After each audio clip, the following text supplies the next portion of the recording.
नमस्कार मित्रों, इसके पूर्व में हम जो कराए हुए हैं भाग 1 में PYQ आप लोगों को TGT के लिए बहुत ही महत्वपूर्ण प्रश्न हैं। कुल 30 प्रश्न फर्स्ट एपिसोड में हो चुके हैं। उसके आगे हम लोग अब पुनः प्रारंभ करते हैं। तो देखिए 31 नंबर प्रश्न में था व्यय भाव समास का उदाहरण कौन है, तो उपकृफलम। और 32 नंबर में आ गया कर्मधारय समास किसके अंतर्गत आते हैं।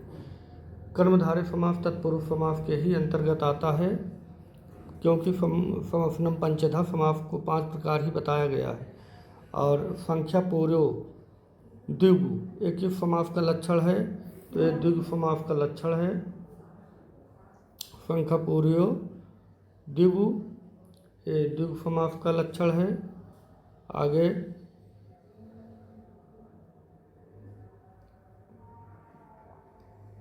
हरिहरव, हरिहरम कौन सा समास है। हरिहरव में द्वंद्व समास है। च अर्थे द्वंद्व हरिश्च हरश्च।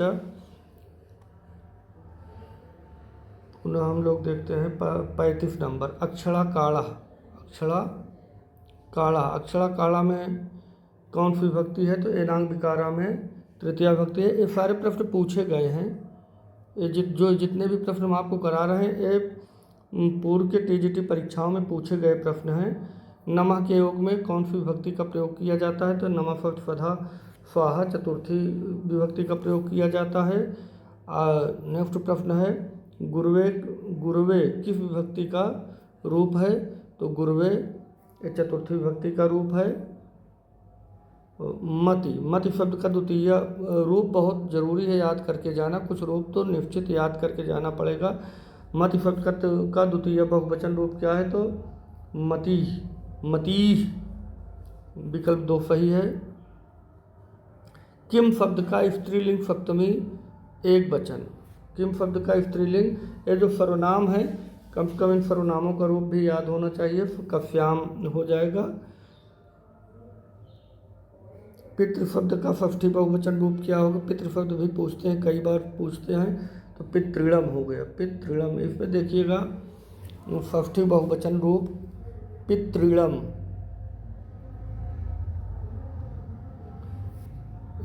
खास बात इसमें ये भी है देखना कि आपको पहला भी पितृणम लिखा है, लेकिन दूसरे में ता है, ता के बाद ये 2 बार घुमाया गया है, ये पितृणम है, तो दूसरा वाला विकल्प ही सही होगा। 41 नंबर प्रश्न में देखिए पूछा गया है कि प्रत्याहारों की कुल संख्या कितना है, तो प्रत्याहारों की संख्या 42 है। अगर आपको 42/43 भी दे दिया जाए, 42 का विकल्प अकेले न दिया जाए, तो आप 42 और 43 विकल्प भी सही कर सकते हैं। ए और ऐ का उच्चारण स्थान क्या है, ये तो आप लोग उच्चारण स्थान पढ़े ही हैं, तो ए दई तो कंठ तालु, ए और कंठ तालु है। फिर त्वयि किस विभक्ति का रूप है, त्वयि किस विभक्ति का रूप है, त्वयि सप्तमी विभक्ति का रूप है। अस्मद और इस्मत का रूप याद कर लेंगे, उसी में से मिलता है, वो बहुत ही इम्पोर्टेंट महत्वपूर्ण रूप है। कुछ सर्वनाम हैं जिनके रूप याद करना अच्छा रहेगा आप लोगों के लिए। नदी शब्द का सप्तमी एक वचन रूप क्या है, सप्तमी एक वचन रूप पूछा है, तो ये पहला विकल्प नद्याम हो जाएगा। युष्मत शब्द देखिए, अस्मत से भी एक पूछा है और ये युष्मत से भी पूछ लिया है। युष्मत शब्द का पंचमी एक वचन रूप पूछा तो हो गया, विकल्प नंबर 2 सही हो जाएगा। नेक्स्ट 46 नंबर प्रश्न हम लोग देखते हैं। महर्ष में कौन सी संधि है, दीर्घ संधि है, गुण संधि है वृद्धि संधि है, तो महर्ष में गुण संधि ही होगा, हमेशा ध्यान रखिएगा। ये पूछा गया है TGT के प्रश्न में। और इको एड़च की संधि, इको एड़च की संधि का विधायक सूत्र है। इको एड़च क्या करता है, तो एड़ संधि है, इको एड़ कर देता है, इक के स्थान में यड़ हो जाता है, अच परे रहते, तो इको एड़च यड़ संधि का सूत्र है। आगे हरे अव में, हरेव में देखिए अवग्रह बन गया है बीच में, तो किस संधि में होता है, पूर्व रूप संधि आप पढ़े होंगे, तो पूर्व रूप संधि का उदाहरण हरे अव हरेव, जो बनता है एक किस संधि में बनता है, तो पूर्व रूप संधि में बनता है। अका सवर्ण्य दीर्घा का क्या सूत्र है? सरल है लेकिन ये पूछा गया है। दीर्घ संधि में अका सवर्ण्य दीर्घा का प्रयोग होता है। कवि पुंगवा में कौन सा समास है? कवि पुंगवा में सप्तमी तत्पुरुष समास है। ध्यान रखिएगा, हो सकता है दोबारा रिपीट कर दे क्वेश्चन। कवि पुंगवा में कौन सा समास है? तो सप्तमी तत्पुरुष समास है। जब कोई वस्तु किसी को सदा के लिए दी जाती है, देखिए बहुत ही सुंदर एक कारक प्रकरण से है। जब कोई वस्तु किसी को सदा के लिए दी जाती है तो वहाँ कौन सा कारक होता है? संप्रदान कारक होता है।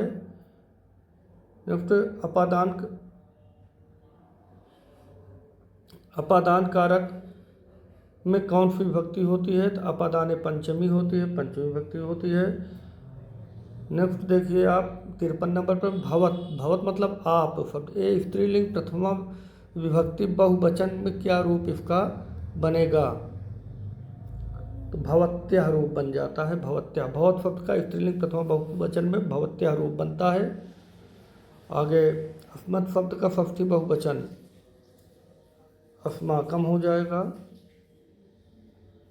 अस्मत् शब्द का षष्ठी बहुवचन रूप क्या हो जाएगा? इस्माकम। पा, पिव धातु का लट लकार प्रथम पुरुष पिव। पा मतलब पिव धातु का लट लकार प्रथम पुरुष बहुवचन रूप क्या होगा? तो पिबंती हो जाएगा। पिवत पिवता पिबंती। नेक्स्ट प्रश्न है 56 नंबर। अस्थात रूप किस लकार का है? अस्थात रूप किस लकार का है? ये लुंग लकार का रूप है। प्रायः लुंग लकार देखिए जब दफो लकार पढ़ेंगे तो उसमें लुंग लकार का प्रयोग है। लुंग लकार में अस्थात रूप जो है ये लुंग लकार का है। नी धातु का लोट लकार मध्यम पुरुष एक वचन रूप क्या होगा? नी धातु लोट लकार मध्यम पुरुष एक वचन में नय होगा, पहला विकल्प सही होगा। गच्छेयु, अब आप ध्यान से देखिए गच्छेयु किस प्रकार किस लकार और पुरुष का रूप है? तो विधिलिंग लकार प्रथम पुरुष में गच्छेयु रूप बनता है।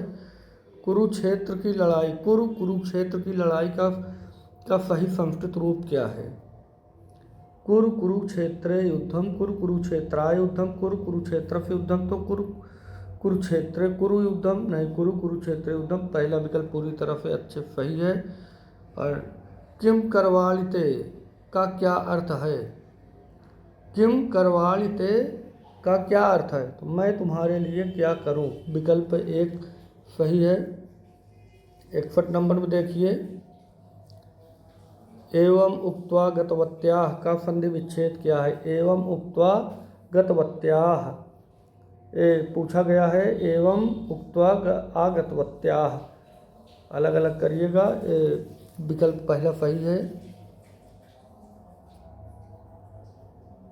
62 नंबर संस्कृत व्याकरण में कुल स्वरों की संख्या कितनी है? तो मूल स्वरों की संख्या इसके पहले भी आपको बताया था कि 5 ही है। आ ई उ री ली मूल स्वर 5 ही हैं।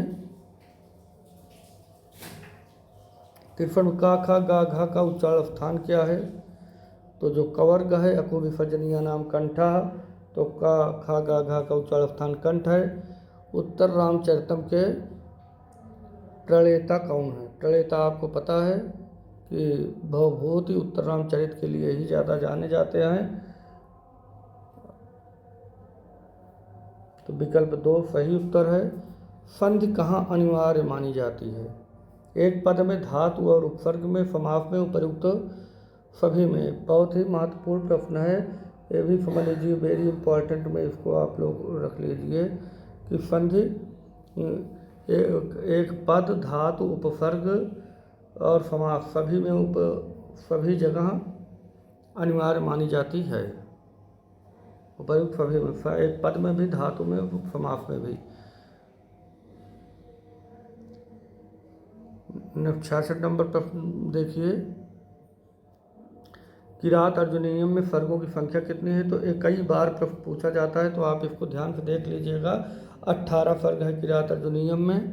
और जब एक शिशुपाल वध का पूछे शिशुपाल वधम महाकाव्य के रचयिता कौन है, तो शिशुपाल वध महाकवि माघ शिशुपाल वध महाकाव्य के लिए जाने जाते हैं। बहुत ही अच्छी रचना है उनकी। और कादम्बरी के रचयिता बाणभट्ट जी हैं, महाकवि बाणभट्ट। निज शतकम किस प्रकार का काव्य है, क्योंकि समय कम है इसलिए थोड़ा तेजी के साथ हम देख रहे हैं। ये मुक्तक काव्य है।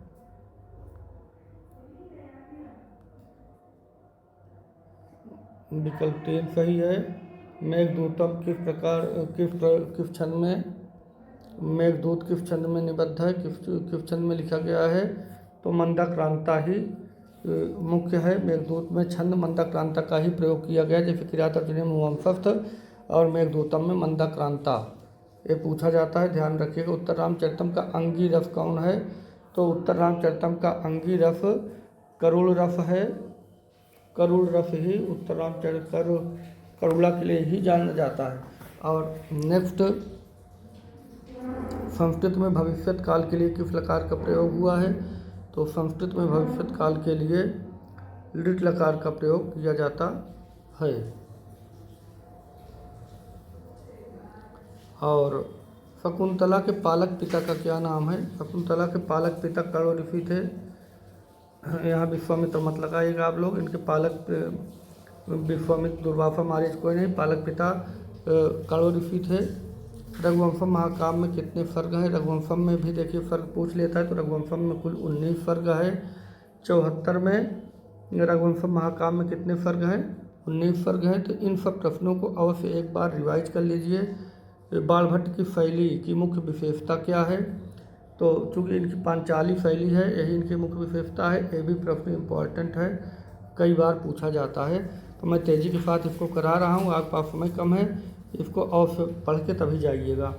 मेघदूत का नायक कौन है, तो मेघदूत का नायक एक अज्ञात यक्ष है। यक्ष को इसका नायक करिएगा। देखिए कुबेर को भूल मत कर दीजिएगा आप लोग। यक्ष, अज्ञात यक्ष इसके नायक हैं। और उज्जैनी नगरी का सुंदर वर्णन किस ग्रंथ में मिलता है,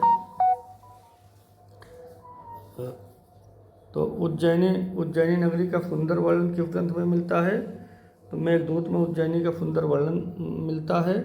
संस्कृत वर्णमाला में अयोगवाह वर्ण कितने हैं, तो अयोगवाह वर्ण संस्कृत में आपको पता ही है 4 हैं अयोगवाह। चतुर्विंशति सहस्री संहिता किस महाकाव्य को कहा जाता है, जिसमें 24,000 श्लोक संख्या है, तो पहले रामायण के लिए चतुर्विंशति सहस्री संहिता का प्रयोग किया जाता है। तो आगे चलिए, संधि के प्रमुख रूप से कितने भेद होते हैं, संधि के प्रमुख रूप से कितने भेद हैं, 3 भेद होते हैं। राजपुरुषा में कौन सा समास है, तो राजपुरुषा में कौन सा समास है, तत्पुरुष समास है।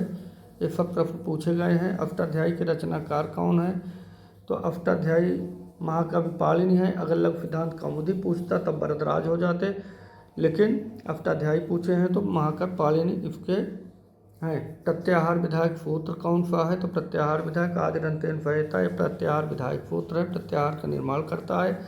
संस्कृत महाकाव्य में हल का क्या अर्थ है, हल मतलब आपको पता है कि हल को व्यंजन कहते हैं। और आज का अंतिम प्रश्न है, कवि कालिदास की सर्वश्रेष्ठ कृति मानी गई है, तो अभिज्ञान शाकुंतलम महाकवि कालिदास के सर्वश्रेष्ठ कृति मानी गई है।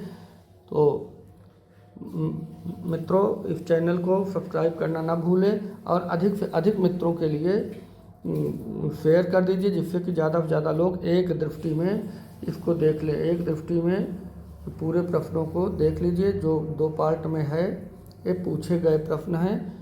और संस्कृत सेवा 9 चैनल को सब्सक्राइब कर लें, ऐसे ही आपको अच्छी क्लासें मिलती रहेंगी। धन्यवाद।